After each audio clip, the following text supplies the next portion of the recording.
Buenos días. Quien les habla es el doctor Raúl Cabrejo Burga, integrante de la Asociación de Investigadores Globales de Milenio.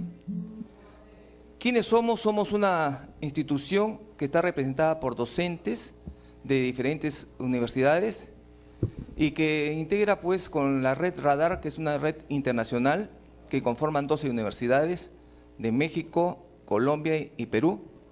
Y estamos lanzando este primer programa radial para que llegar hacia esta numerosos jóvenes peruanos a nivel nacional para cumplir los objetivos que se ha formado esta institución, como es sensibilizar a los empresarios para que den la oportunidad a los jóvenes y docentes que quieran investigar, que les abran las puertas para que ellos puedan ingresar a estas empresas, ver qué problemas tienen, estudiarlos, analizarles y presentar las posibles soluciones.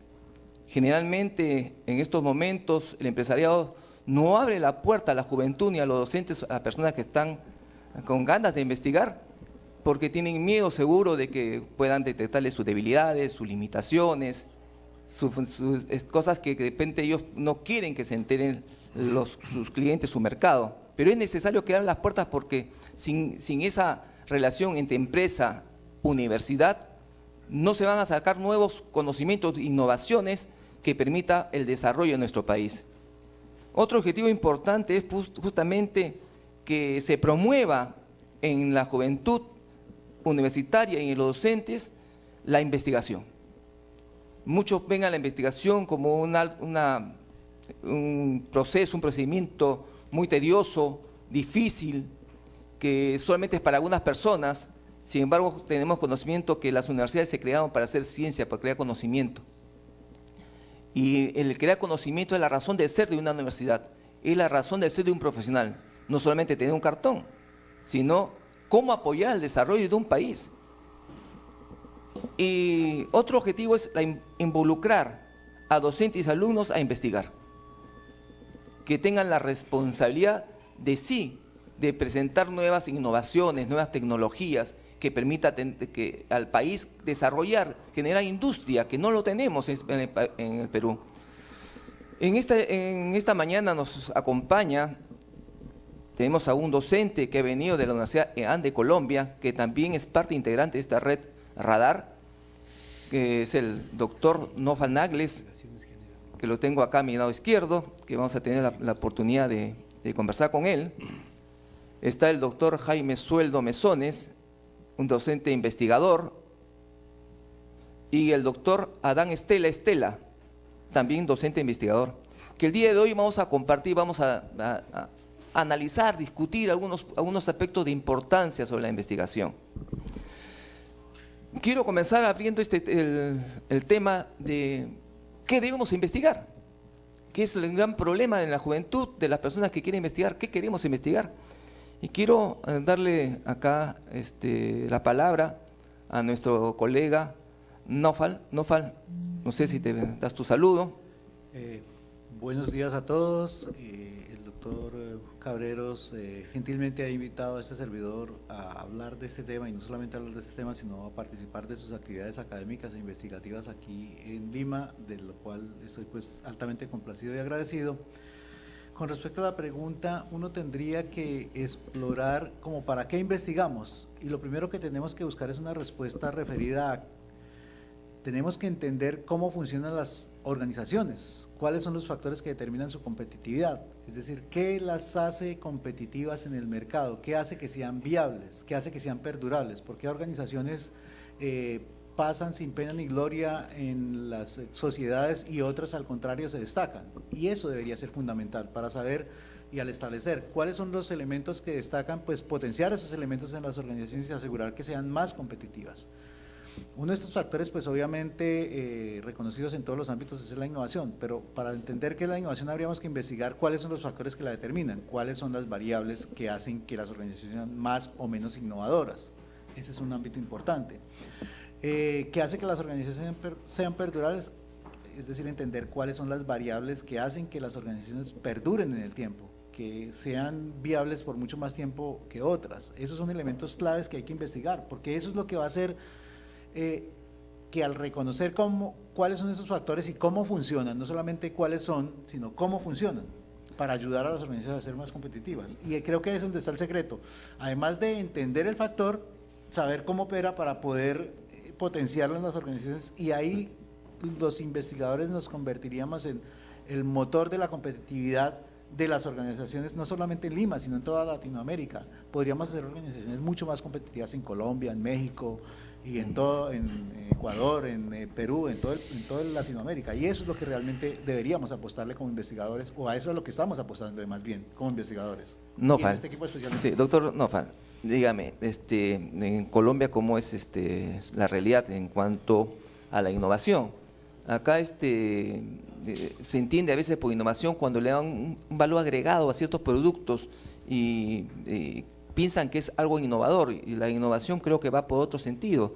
Dígame usted, allá en Colombia, en la universidad, ¿tienen programas, por ejemplo, de inducción hacia los negocios? ¿Ellos ven negocios innovadores, o cómo están motivando para que esto se genere allá en su país? Sí, de hecho, la universidad, que es una universidad enfocada al emprendimiento y a la innovación, hoy por hoy se ha desarrollado un modelo para, digamos que, contribuir al desarrollo del emprendimiento en Colombia y en los jóvenes, especialmente volverlos emprendedores y empresarios exitosos. De hecho, además del programa que se ha diseñado, hay unos programas específicos. Todos los estudiantes de todas las carreras de la universidad tienen y participan permanentemente en programas de formación, no solamente a nivel académico y formal, sino a nivel informal, en programas de emprendimiento. Hay algunos aspectos como ruedas de negocio, concursos de modelos de negocio, y algunas cosas que ayudan a que esto se vuelva realidad. Pero además entendemos la innovación en una concepción mucho más amplia que trasciende el concepto de mejora continua. Para algunos investigadores y para algunos escritores, hacer una mejora que puede ser significativa o no significativa se considera innovación. Este servidor cree que la mejora continua es mejora continua y la innovación es otra cosa, personalmente, pero eso no quiere decir que la mejora continua no sea importante. Es importante y deberían hacerla todas las organizaciones, porque eso las va preparando en el camino hacia la innovación. Cuando una organización se acostumbra a hacer mejora continua de manera permanente, constante en su organización, en sus productos, en sus procesos, en sus servicios, está más preparada para emprender desafíos y retos más robustos que genera la innovación, como cambiar, por ejemplo, su base de recursos, transformar sus capacidades, modificar su forma de hacer las cosas. Y ahí hay innovaciones. Ahora, la innovación no solo es artefactos, diría un colega mío, no es solo tecnología. Y la tecnología no importa si es en sentido restringido o en sentido amplio. La tecnología es una de las formas de innovar, pero hay otras formas. En los sistemas de gestión se puede innovar, en el modelo de negocio se puede innovar, en la forma de comercializar los productos se puede innovar. O sea, hay múltiples formas de hacer innovación en las organizaciones. Lo que pasa es que, digamos, en Latinoamérica nos hemos acostumbrado a ver la innovación de referencia como el iPhone, porque pues se volvió viral en el mundo, por decirlo de alguna manera, que son todas innovaciones que reconocemos son las asociadas a la tecnología, pero hay innovaciones que son mucho más robustas, que requieren mucho menos recurso y que tienen mayor impacto para la competitividad de las organizaciones que la tecnología. Bien, doctor Nofal. Doctor Jaime Sueldo, usted que sé que ha visitado 2 oportunidades en la Antártida, dígame, a veces uno dice, ¿para qué viajan tantos investigadores a la Antártida? ¿Qué investigar en la Antártida? Muchas gracias, doctor. Efectivamente, investigar es justamente acercarse a la realidad. Esa realidad que nosotros la hemos venido descubriendo a lo largo de la historia, a lo largo de ese comportamiento humano, al lado de las vinculaciones que tenemos con la sociedad, con la naturaleza. Absolutamente todo lo que nos rodea ha sido construido en función de la investigación. Las sociedades hoy día en el mundo, pues primero tienen que investigar, tienen que ver esos procedimientos, tenemos que hacer esos análisis cuantitativos, cualitativos, enfocarnos en la realidad, en esa radiografía de la realidad, para poder saber qué cosa es lo que ha sucedido, dónde corregir, dónde manifestarnos, por qué camino debemos de interpretar. No nos olvidemos que la permanencia del hombre ha regido absolutamente todo por factores externos. Muchos de ellos proceden de la naturaleza, otros van a proceder por el comportamiento del hombre en la naturaleza, como es la economía, como es la tecnología. O sea, si nosotros no nos adentramos, no nos involucramos, no nos internalizamos en esas problemáticas, difícilmente vamos a buscar soluciones y caminos que nos convengan. Hoy día vemos cómo las innovaciones y vemos cómo las sociedades en diferentes partes del planeta pues tienen éxitos, tienen fracasos, vemos crisis económicas, vemos una serie de situaciones que se van presentando y sencillamente nosotros, los académicos, tenemos que estar involucrados porque justamente las universidades son esos grandes laboratorios donde se deben de estudiar estos problemas y están ahí los docentes, están ahí los alumnos, pero necesitamos definitivamente de las empresas. Necesitamos hacer esas incursiones en las empresas que nos permitan justamente nosotros poder hacer esas investigaciones, estudiar esas problemáticas, ver cuáles son esas nuevas conductas. Y esta es una trilogía definitivamente. Las teorías que han sido escritas, que han sido construidas por aquellos maestros que nos han antecedido, nosotros los investigadores, las empresas y nuestros jóvenes, esos jóvenes innovadores que están sedientos por conocer cómo funcionan esos grandes mecanismos, doctor. Dígame, en estas expediciones que han salido hacia la Antártida, ¿el financiamiento viene del Estado o las entidades privadas han invertido para este trabajo de investigación en la Antártida? La Antártida, que es una parte muy importante del planeta, ha sido poco estudiada, ¿no? Por lo mismo que el Tratado Antártico en el año 1959, la Antártida es la tierra de todos aquellos que vamos a hacer investigación. O sea, nadie tiene un centímetro cuadrado que le pertenezca. Los suelos de la Antártida son los suelos del tratado. ¿Eso qué significa? Que cualquiera de nosotros puede ir a hacer investigación a través de las instituciones de investigación. Como en el caso del Perú, las instituciones académicas, como son las universidades, las instituciones del Estado, tienen ya investigaciones y proyectos que vienen caminando y que justamente tienen que ver con diferentes comportamientos de la naturaleza en la Antártida, como es, por decir, podemos hablar de alguno, como es el calentamiento global, como es el comportamiento de la capa de ozono, como son los rayos ultravioleta, como son los suelos antárticos, cómo es ese comportamiento, la salinidad, cuánto influye en el potencial de hidrógeno de los mares antárticos. O sea, las instituciones llevamos nuestros proyectos de investigación, hacemos las mediciones, tomamos las muestras de lo que es la realidad que está allá, ¿no? Y eso lo vamos a evaluar a través de teorías y a través de otros trabajos de investigación que ya se vienen haciendo en otras partes de la Antártida. La Antártida, el hombre ha llegado a la Antártida con fines de investigación desde el año 1900. O sea, hay documentos importantes de los países que nos han antecedido. Nosotros apenas estamos en el orden de los 27 años de permanencia en la Antártida. Entonces son las instituciones, las universidades, a través del Estado, a través de la Dirección de Asuntos Antárticos, que pertenece a nuestro Ministerio de Relaciones Exteriores, el que canaliza todos esos proyectos. Nosotros hemos avanzado mucho en ello, tenemos pues importantes investigaciones, hay resultados. ¿Y de qué investigamos? Sería la otra pregunta. Son aquellos aspectos que tienen relación directa con nosotros, como son los mares, el Océano Pacífico, como son la corriente del Niño, como son esos comportamientos que hoy día tenemos, las grandes temperaturas. Estamos viendo cómo nuestro clima pues se ha sido modificado los últimos. Hemos tenido un fenómeno de Niño inusual, que se presentó de un momento a otro. Normalmente los sistemas de información nos están anunciando de 6 meses, 7 meses, 8, un año, ya sabemos lo que va a suceder porque tenemos instrumentos que lo pueden medir de esta manera.